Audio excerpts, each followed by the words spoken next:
Hello friends, welcome to my YouTube channel AV academy. दोस्तों, मैं हूं श्वेता और आप बने रहिए मेरे यूट्यूब चैनल एवी एकेडमी के साथ।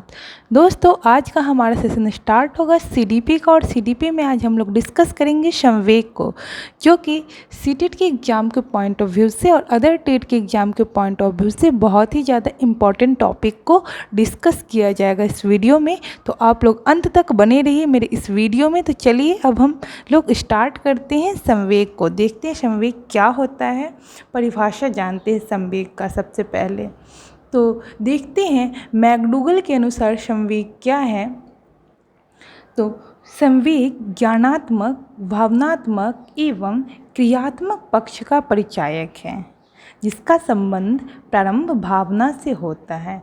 मैकडूगल के अनुसार संवेग जो है, जो क्या है, ज्ञानात्मक, भावनात्मक एवं क्रियात्मक पक्ष का परिचायक है। इसका संबंध जो होता है, जो स्टार्ट होता है भावना से। नेक्स्ट हम लोग देखते हैं वुडवर्थ के अनुसार संवेग क्या है।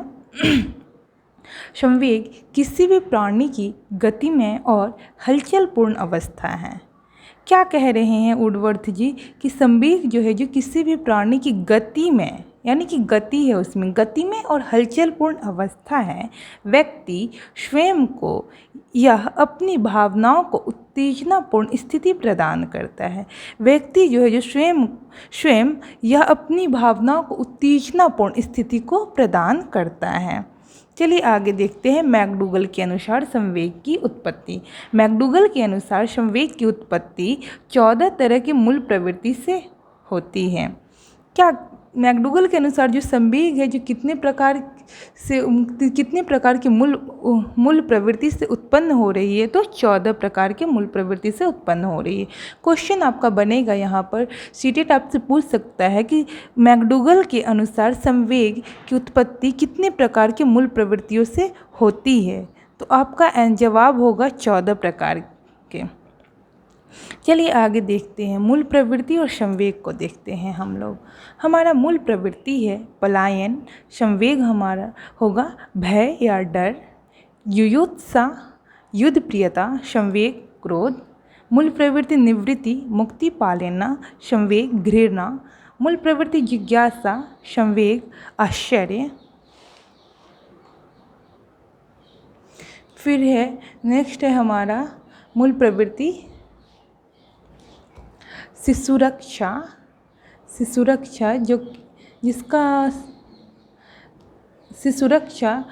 जिसका संवेग हुआ वात्सल्य। फिर है शरणागत, संवेग हुआ हमारा विषाद। मूल प्रवृत्ति रचनात्मकता, संवेग संरचनावाद। मूल प्रवृत्ति संचय प्रवृत्ति, संवेग स्वामित्व की भावना। मूल प्रवृत्ति सामूहिकता, संवेग एकाकीपन। मूल प्रवृत्ति काम, संवेग कामुकता। मूल प्रवृत्ति आत्मगौरव, संवेग श्रेष्ठता की भावना। मूल प्रवृत्ति दैन या दिन कहने का मतलब हो गया यहाँ गरीब वाला दिन। देखिए, कंफ्यूज मत कीजिएगा आप लोग।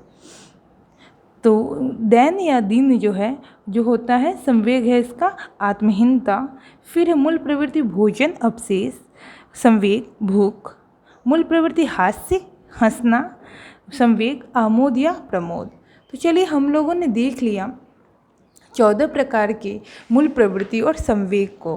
तो चलिए हम लोग अब जानते हैं कि 14 प्रकार की मूल प्रवृत्ति और संवेग को देख लिए, तो जानते हैं कि क्वेश्चन हमारा कैसे पूछा जाता है, इसको मैं बताती हूँ।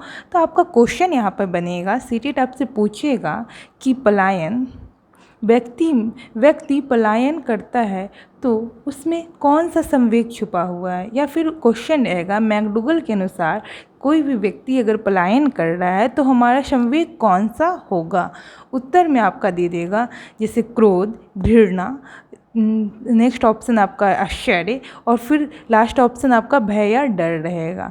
तो आप इस वीडियो को देखें तो आपका क्लियर हो गया है कि पलायन जो हो रहा है मैकडूगल के अनुसार, तो इसका संवेग होगा भय और डर। तो इस चीज़ को कंफ्यूज नहीं करना है आप लोग, इसको देखिएगा अच्छे से, क्लियर हो जाएगा। फिर नेक्स्ट क्वेश्चन आपका बनेगा यहाँ पर जिज्ञासा। व्यक्तियों में जिज्ञासा उत्पन्न होती है तो किस संवेग के कारण होता है। आपका जवाब होगा आश्चर्य के कारण जिज्ञासा उत्पन्न होती है। तो हम लोगों ने 14 प्रकार की मूल प्रवृत्ति और संवेग को जाना, जो कि मैकडूगल के अनुसार संवेग की उत्पत्ति हुई है। ये बहुत ही ज़्यादा इम्पॉर्टेंट है। आपका सीटेट क्वेश्चन पूछता है इससे रिलेटेड, और अदर टेट में भी क्वेश्चन पूछा जाता है। तो 14 प्रकार की मूल प्रवृत्ति और संवेग को आप ध्यान में रखिएगा। आगे संवेग की विशेषता को जानते हैं। अब हम लोग संवेग की परिभाषा जान लिए, फिर 14 प्रकार की जो संवेग उत्पन्न हुआ उसको जान लिए, उसकी मूल प्रवृत्ति और संवेग को जान लिए। तो अब हम संवेग की विशेषता को जानते हैं। चलिए संवेग की विशेषता को देखते हैं। संवेग मूल प्रवृत्ति या आवश्यकता से जुड़ी रहती है। संवेग क्या है, किस चीज़ से जुड़ी रहती है? तो संवेग हमारा मूल प्रवृत्ति और आवश्यकता से जुड़ी रहती है। संवेग का प्रारंभ प्रत्यक्षीकरण से होता है। संवेग का प्रारंभ कैसे होता है? तो प्रत्यक्षीकरण से। प्रत्यक्षीकरण का मतलब समझिए यहाँ पर, जो प्रत्यक्ष रूप से दिखे, प्रत्यक्ष रूप से दिखे यानी कि मूर्त रूप से दिखे। तो संवेग का प्रारंभ हमारा प्रत्यक्षीकरण से होता है। संवेग जागृति होने के लिए भावना का होना अनिवार्य है। क्या कहा जा रहा है? संवेग का जागृति यानी कि संवेग उत्पन्न होने के लिए भावना का होना अनिवार्य है, जरूरी है। संवेग परिवर्तनों को जन्म देता है। संवेग के द्वारा परिवर्तन उत्पन्न होता है, यह परिवर्तनों को जन्म देता है। नेक्स्ट पॉइंट है हमारा, संवेग व्यक्तिगत विभिन्नता के आधार पर अलग अलग होता है। क्या कह रहा है? संवेग जो व्यक्तिगत विभिन्नता यानी कि भिन्न भिन्न व्यक्तियों में भिन्न भिन्न प्रकार के संवेग देखने को मिलता है। यही कह रहा है इस पॉइंट में कि संवेग व्यक्तिगत विभिन्नता के आधार पर अलग अलग होता है। जाहिर सी बात है कि मतलब सभी व्यक्तियों में एक समान संवेग नहीं हो सकता, अलग अलग व्यक्तियों में अलग अलग प्रकार की संवेग पाई जाती हैं। चलिए आगे देखते हैं। फिर उत्पन्न होती है संवेग। जरूरी नहीं है कि एक समान व्यक्तियों में, जैसे कि एक साथ एक ही जैसा संवेग हर किसी में उत्पन्न हो सकता है। तो यही है, इस पॉइंट में कन्फ्यूजन नहीं होना है आप लोग को कन्फ्यूज। संवेग व्यक्तिगत विभिन्नता के आधार पर अलग अलग होती है। ठीक है, आगे देखते हैं हम। संवेग ही एक ही संवेग अलग अलग उद्दीपन चेष्टा प्रक्रियाओं को जागृत करने की क्षमता रखता है। क्या कह रहा है कि एक ही संवेग जो है, जो अलग अलग उद्दीपन, चेष्टा एवं प्रक्रियाओं को जागृत करने की क्षमता रखता है। नेक्स्ट पॉइंट देखते हैं हम लोग, क्या है? नेक्स्ट पॉइंट है हमारा संवेग,